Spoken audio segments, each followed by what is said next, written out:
All right. What's going on, everyone? Let me do a sound check here. All right. Okay. Hey, Tracy, how are you? Welcome, everyone. This is Joelle, and this is In the Cards with the Viberarian. This is my Wednesday chat about all things tarot and oracle cards. I'm so excited for you to join me this evening in the chat room.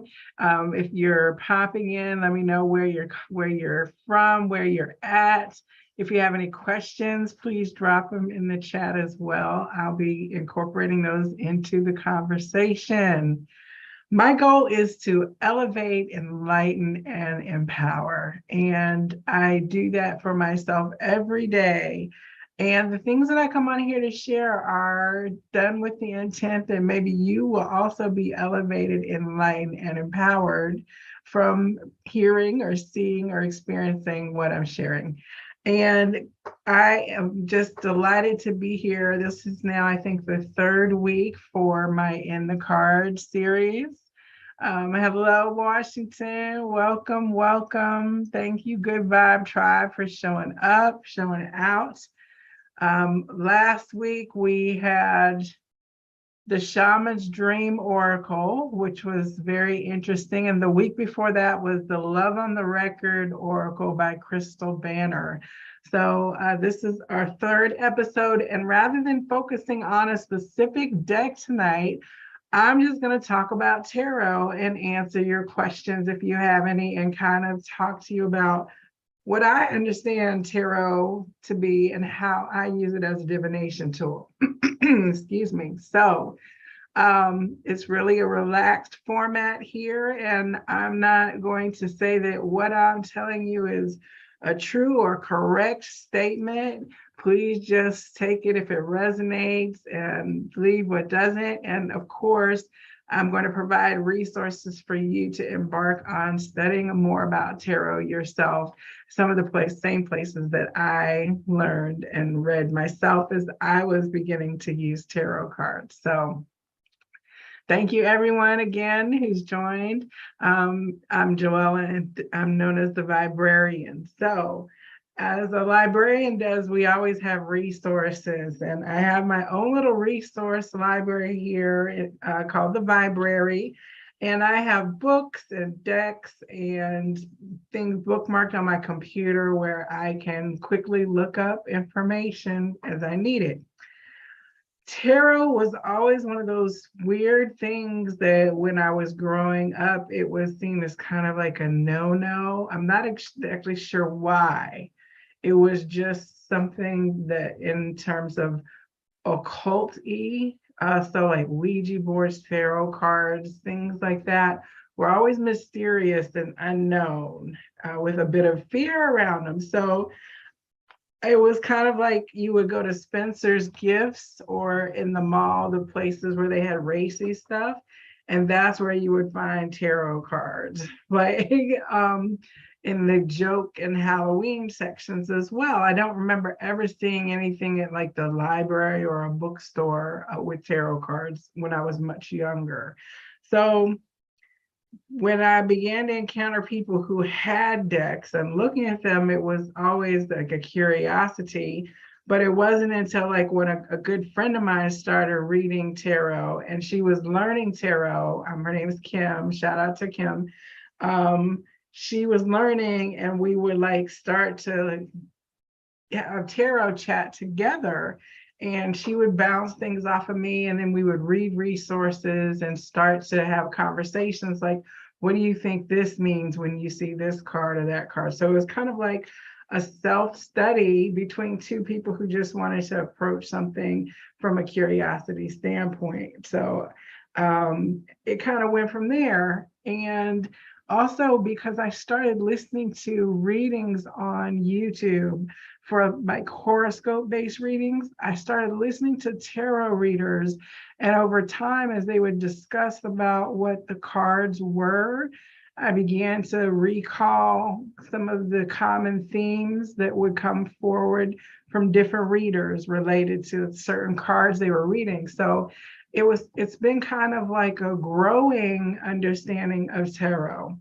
But the main starting point to know is that tarot is a very specific system of divination. There is a structure to it, and there is a way of looking at what happens on the cards that is very formalized, if you will. The reason that's important to know is because in learning tarot, it's almost like you're learning an alphabet, and that alphabet is how you're going to spell sentences and then form words and stories and information.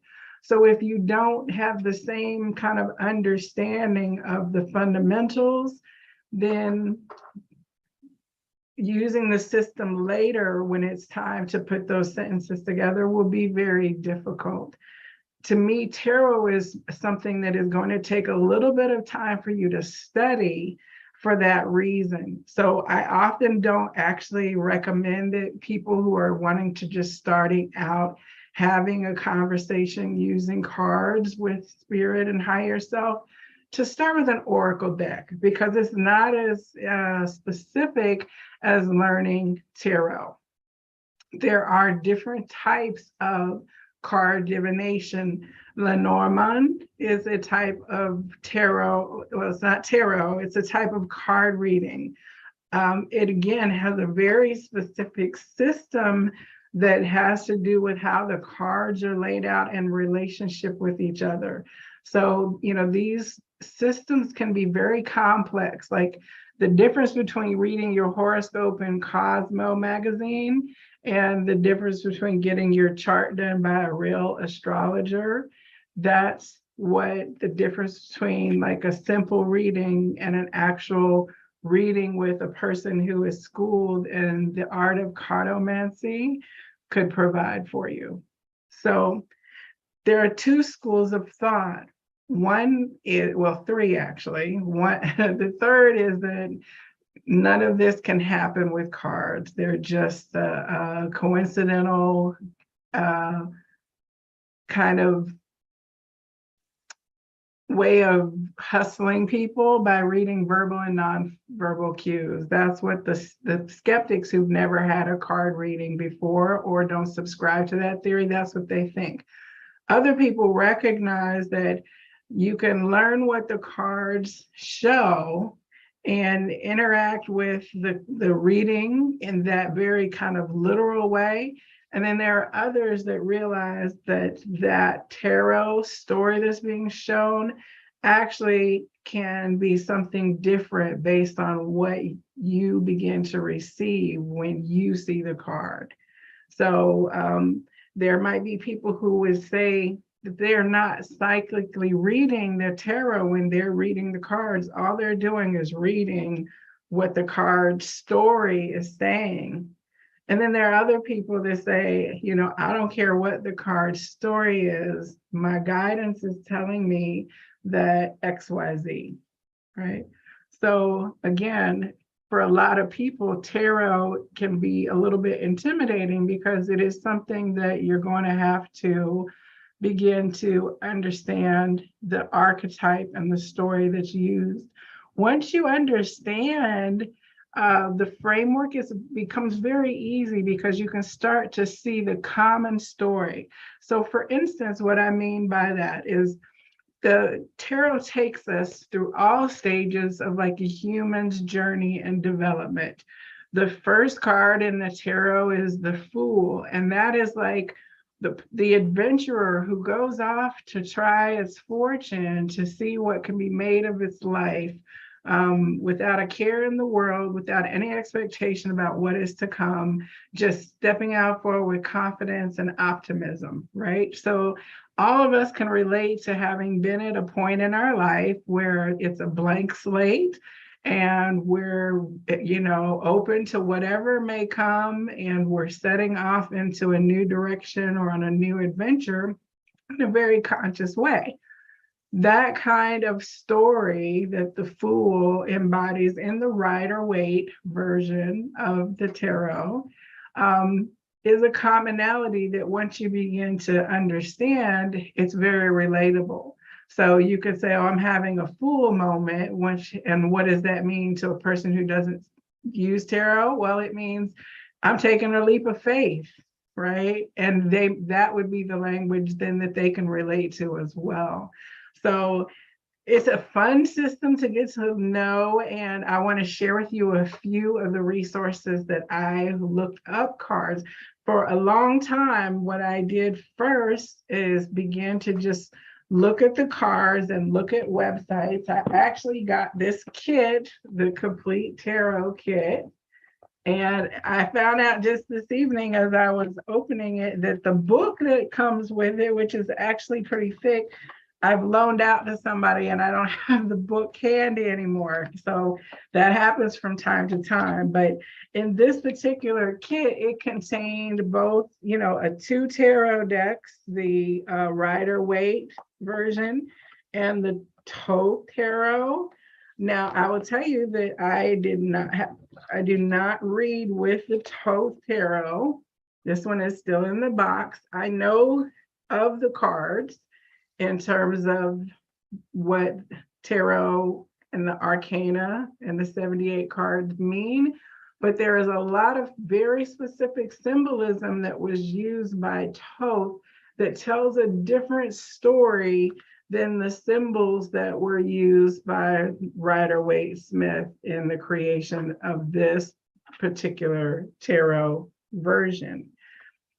If you were in high school and ever had to read something like, I don't know, the Canterbury Tales or some of that old English literature about like medieval kings and queens and the oaths and the waifs and the knights, that's kind of where tarot is living in terms of telling the story.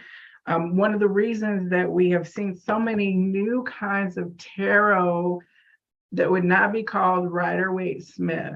They would be called the Mermaid Tarot, the Sun and Moon Tarot, the Good Tarot. I mean, there's so many different ones.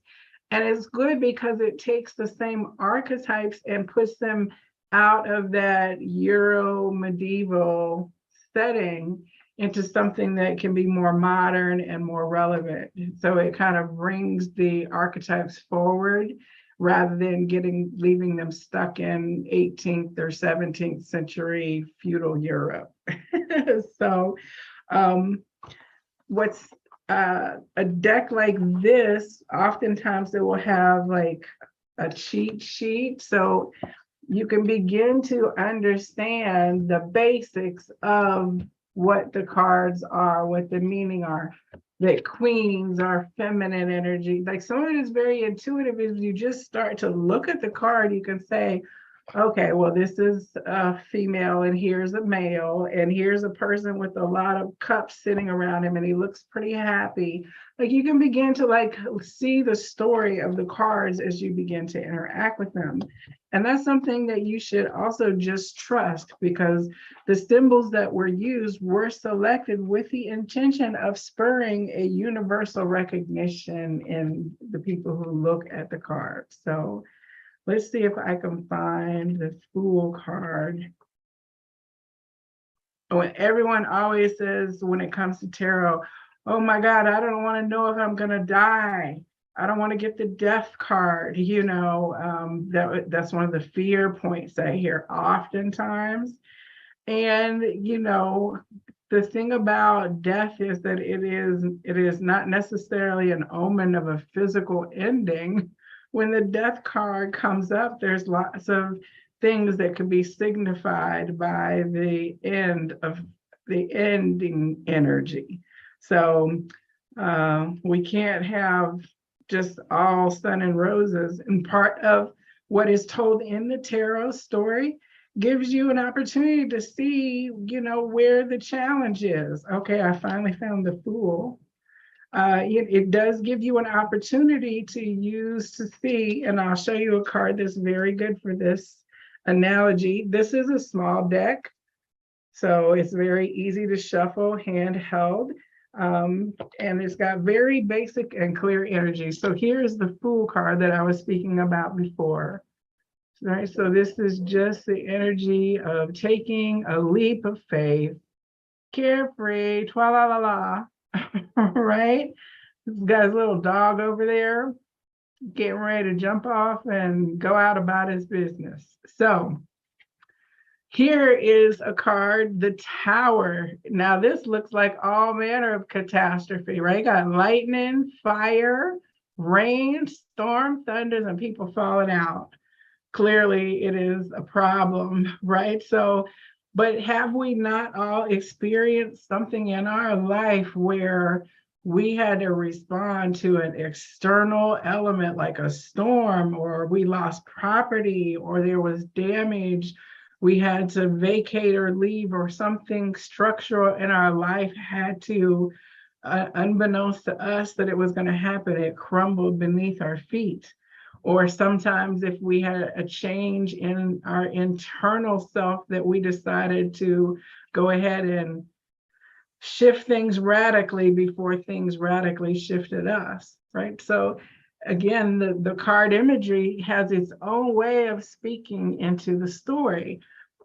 The creators of this particular shortcut deck have used terms like, let's see here, the Fool is new opportunities, and the Tower is radical change.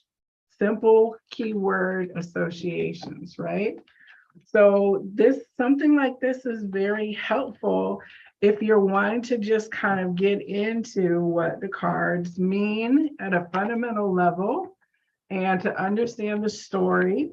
And this particular kit also then has how to do a Celtic cross, which the Celtic cross is a way to deal the cards in a certain way so that whatever it sits on is going to answer the question by the card that comes out on it.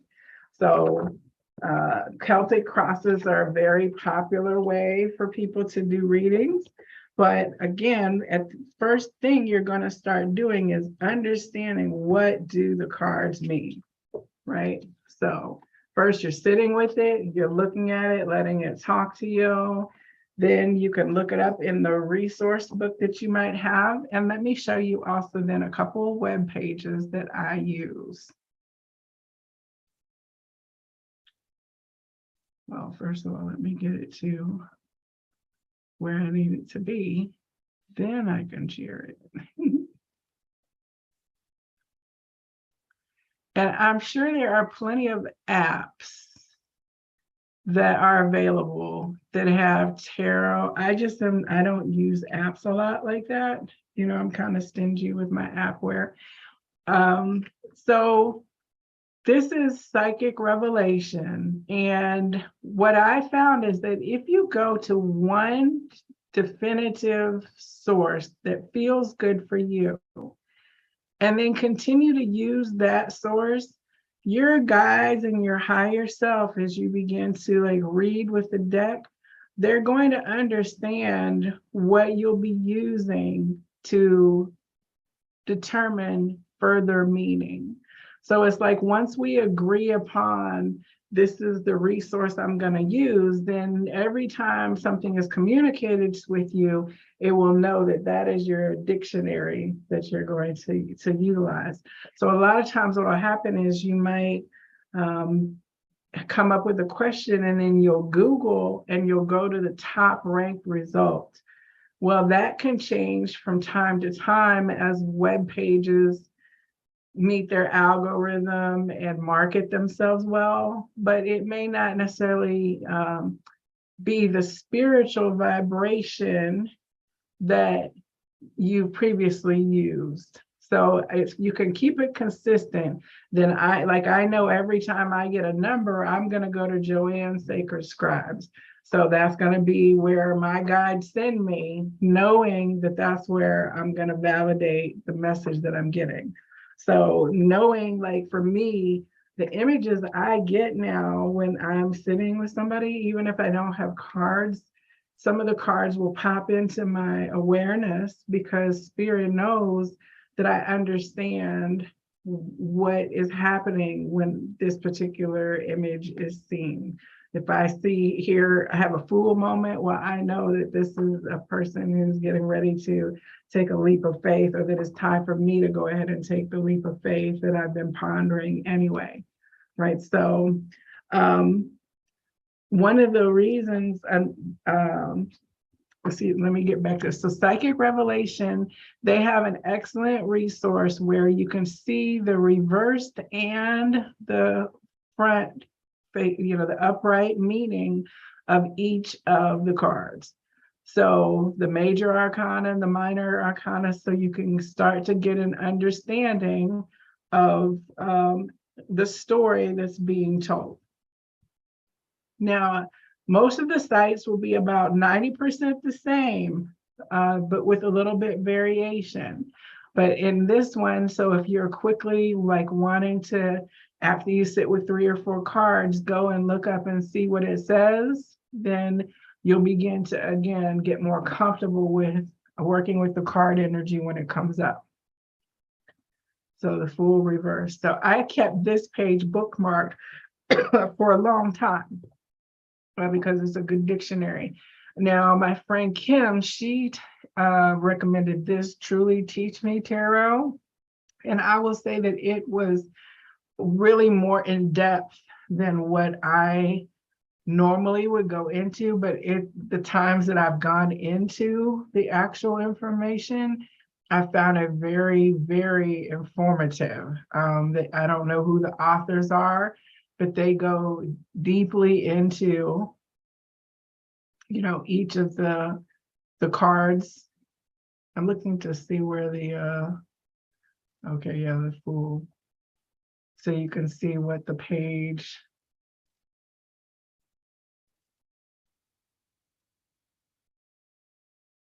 So, it aligns so much stuff, as you can see, Hebrew, the Kabbalah, and the Tree of Life. So there's deeper symbolism in the cards for a person who wants to go all the way down into like a very scholarly kind of way.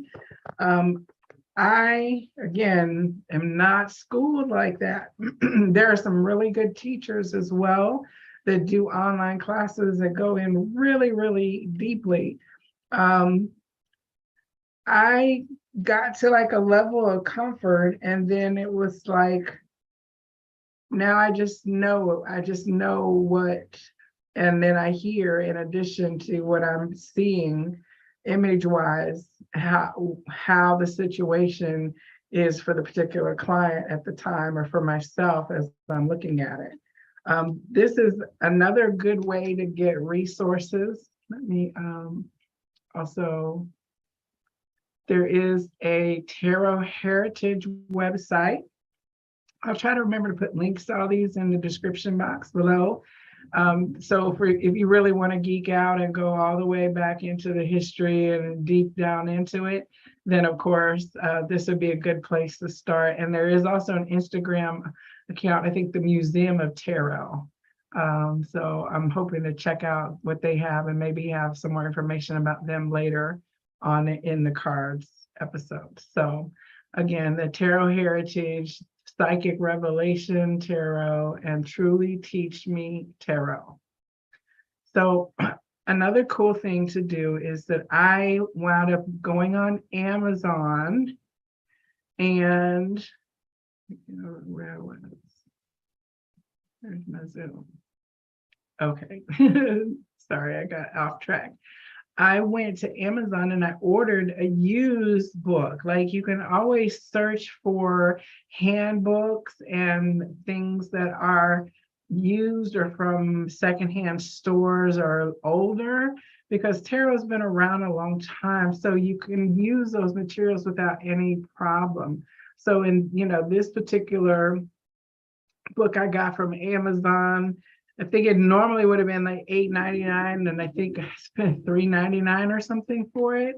And so it goes into, each of the cards, in the major, kind of from the perspective of the authors, of course, reading into the interpretations of the original Rider Waite, prepared with it, and also knowing what certain symbols went at the time. So,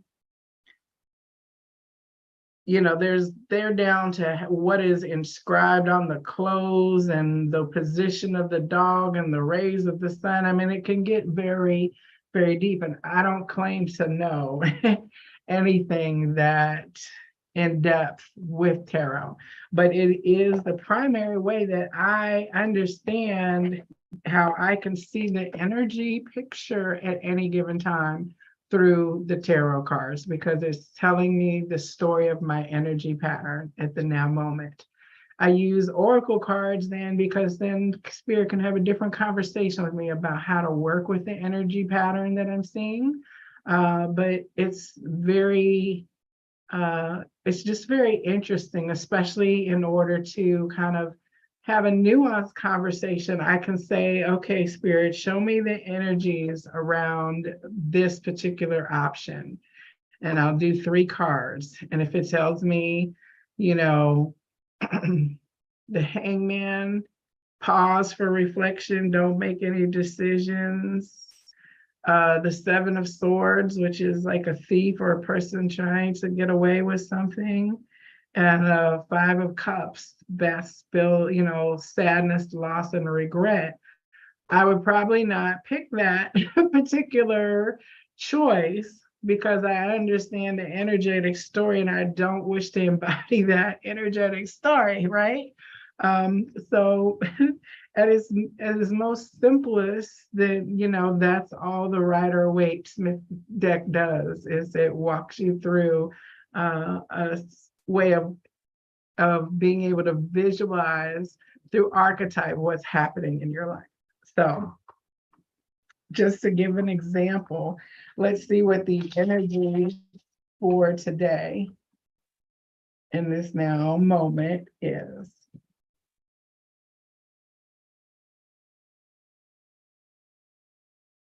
I will say that tarot is one of those things that you can go as deep as you want. I'm kind of like a, what do you say, an armchair astrologer. I know enough about astrology to be able to kind of be a little more complex, but I'm not an astrologer and I would never do a chart for somebody. I go to the professionals for that. I do read cards, you know, I read tarot, but I also intuit, and then I also sit with other people who read tarot as well. And however the messages come through for them, I don't overread just because I know what the tarot cards mean. I still receive the spiritual guidance that the person brings through with the tarot as their prompts. Right, so, all right. Let's see what we have here. Oh, okay, we have the 10 of Pentacles reversed. All right, and let's see what's on the bottom of the deck. The 3 of Wands in reverse. All right, so 10 of Pentacles is a really good card when it's upright. That is like financial stability, firm foundations, a good home life, everything you want all around you in the manifested realm. So it was in the reverse position. So it's like things are almost just right, but not quite yet. And that's true for me. Life is really, really great right now, but I know that it's going to get even better, right? So, and then we have the 3 of Wands in reverse. As you can see, this is the story of when you put your energy out into the world and you're waiting for it to return back to you. Your plans have already been executed, and whatever it is, it's gone now. And it's just a matter of it coming back to you and bringing you your harvest, bringing you your goods and wares and bringing the return of your energy back to you. Now, this was in the reverse position, so I'm assuming that this little delay in the energy coming back might be why I'm not as happy as I'm going to be. When this energy comes all the way in, then that final level of completion will be achieved. Maybe it's my last boat to come in from all the boats that I've sent out. And when it gets back, then everything will be accounted for in the ledger. Okay, very, very interesting. Now, if we were to look at, that's what I'm intuiting and getting through. Now let's go and see what it says on Psychic Revelations. And what did we have here? The 10 of Pentacles reverse. Let's see.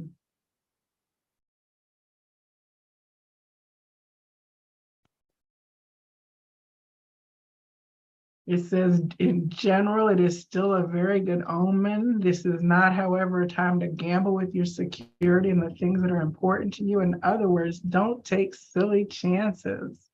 In general, it says you have a great deal to be happy about, but you need to be aware of a sense of boredom, which often comes about when people are actually at peace. Don't shake things up for the sake of it. Count your blessings at all levels. In the work arena, it says you may be tempted to leave a stable and lucrative situation on a bit of a whim when the 10 of Pentacles reverse comes up in a work reading.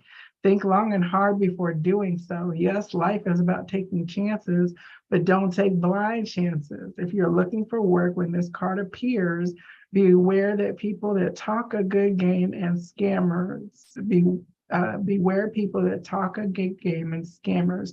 You shouldn't have to pay money to get a job. In love, the reverse 10 of Pentacles is still a very, excuse me, a very positive indicator with regard to love. However, if you find yourself feeling bored in a long time committed relationship, be careful before you get yourself out of it. Think long and hard first. It may be just that you need to take a new approach, try new things together, and or talk about the way that you're feeling. If you are looking for love and are single, this is the time to get out and meet people. You are likely to find that your good, upbeat energy is coming through you and that people are naturally attracted to you. In finances, when the 10 of Pentacles reversed appears, you will need to be especially thoughtful and cautious in your financial dealings. Things that may seem like a good idea on the surface may turn out to be less lucrative than you anticipated. Invest carefully and watch where you put your trust. In health, your health should be good when this card appears and will be on the upswing, but again, don't take it for granted. Foolish risks can be a likelihood when this card appears.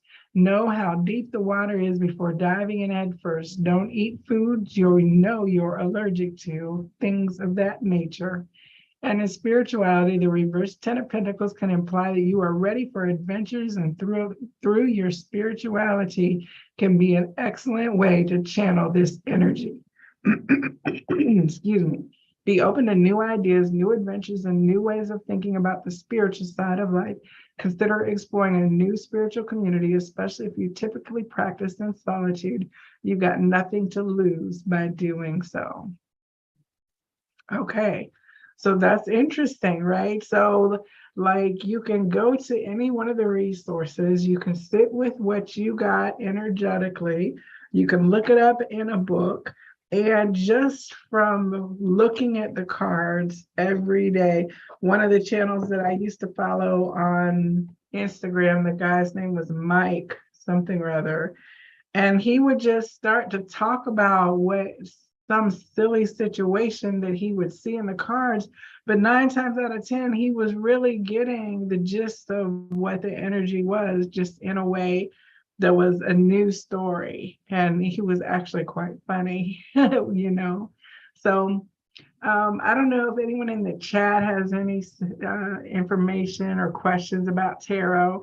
I know it can be a little complex to use. It's kind of like a bookish way of doing divination, but I do have other decks that I will be sharing from in future episodes. So you can see how some of the artistry changes when you step outside of the Rider Waite Smith interpretation. We've got cat tarots, we've got mermaid tarots, dragons, astrological tarot, comedy tarot, men's tarot, sex tarot. I mean, there's a tarot now for almost everything, and it tells stories common to those subject matters as well. So this has been In the Cards with the Viberarian. This is the Rider Waite Rider Waite Smith tarot system.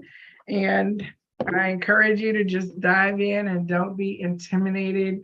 There's no such thing as right or wrong. You know, a lot of times when we would be practicing, it would be like, oh, I forgot that's this such and such card. It was very memory based, but you will grow out of that once you kind of understand more about the subject. It's like having training wheels that will come off. And so you're not always going to be flipping into the book to say, oh, I got to find, what this means. You'll begin to walk away from it, and really have an understanding of the story. It's a useful tool, and let me know in the comments if you wind up trying it. And thank you for joining me for In the Cards with the Viberarian. I will see you next week for, next week's deck.